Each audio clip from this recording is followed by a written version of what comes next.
Hi there, Josh here, and welcome to Frames Per Second. Today we're here in Melbourne.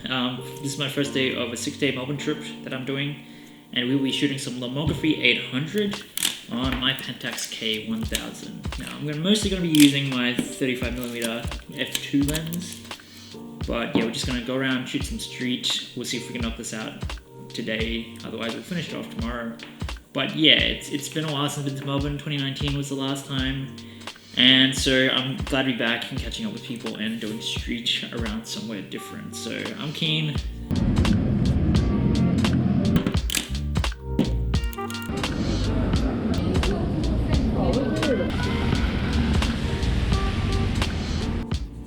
So I feel like it's been a while since I've shot Lomography 800, and it's a film I do like quite a bit, but it just hasn't been available, so I was saving onto some rolls for the future. But then I was able to get my hands on some more, so I ended up shooting some rolls in Melbourne.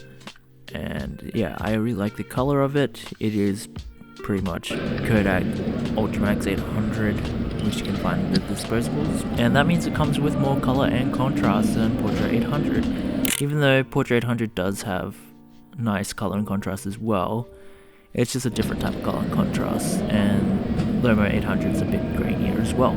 But it's a great film, I like using it, and unfortunately it has gone up in price to the point that it is now more expensive than Portrait 800 in Australia, which is kind of insane given that it is technically a lower grade film. Yeah, it's just a bit wild, and if that's going to continue to be the case, then I'm just going to shoot Portrait 800, to be honest. But I do like the colors and the saturation you get from it, and it is really nice to use with night shoots, particularly because it is a good balance between cooler films like Superior 800 or Cinestill and warmer films like Portrait 800. It's kind of like a nice middle ground, and you do get more realistic colors out of it than Portrait 800, because Portrait 800 leans a bit warmer. The Superior 800 is probably the one that looks the most natural, true to life color wise, but Lomo 800 is kind of a good in between, where it does have a bit of warmth, but you also get rather accurate colors as well. And depending on how you shoot it, I'm pretty sure I was metering at 400.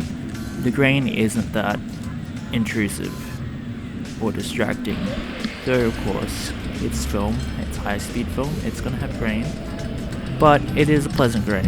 And yeah, the colors, as you can see here, are quite nice and rather accurate. I do wish it did stay as a cheaper option, but unfortunately that's not the case anymore. But it is a film that I will get my hands on if I can find a good deal with it. And I do like a lot of the shots I got here. Melbourne's got a much nicer kind of street and nightlife. And depending where you are, there's definitely more light sources, I'd say, than in Brisbane, so you are able to get more well exposed shots without needing to push too hard. And here I kind of just like this spot because of the color, and yeah, playing with that neon light, making sure that it was fully lit up when I took the photo.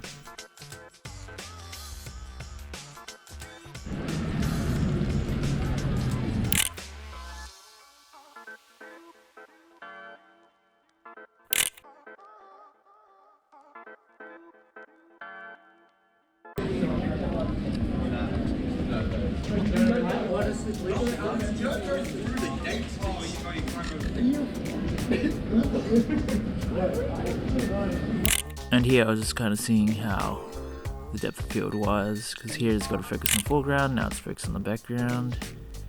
Now this shot coming up I like a lot because I don't usually take photos of homeless people, just ethically I find it a bit exploitative, but there was something about this homeless person sleeping in front of a bank which I found really powerful, because there's a lot of meaning there. Like, a lot of people are homeless because of the way people are treated by the banks, and I just thought there was something kind of potent about that image. And also, you can't see their face, so I feel a little bit less dirty if you can't see their face, unless of course you ask them for permission. I think it's important that we still try to treat people as human beings. Now, I know not everybody agrees with that, but that's That's my thought process in regards to this kind of content. And then this is a restaurant I've been to before. They have really nice food and it's really well priced as well. I definitely recommend eating around Chinatown if you don't want to spend a crazy amount of food, even though there are really nice expensive restaurants there, and we'll go to one in a future episode. But yeah, I just always love the neon sign of this place, and the green light that's always outside in front of it, I always find really nice color wise. So I was using my 35mm f2 lens, and so this self-portrait could have been a lot nicer if I did use my 50mm, but honestly I probably just need to be closer to the mirror as well on top of that.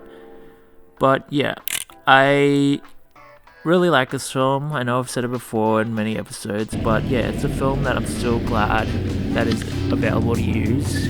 We didn't always have it, and I just like the color profile of it, and the grain's pretty nice too, even though it's not super fine like Portrait 800. It is still nice when well exposed, though obviously when you're underexposed it will be grainy.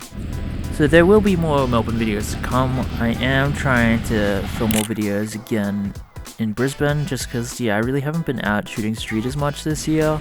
I've been doing a lot of portraits this year, but not so much a lot of streets, so yeah, I'm gonna try to do that a bit more.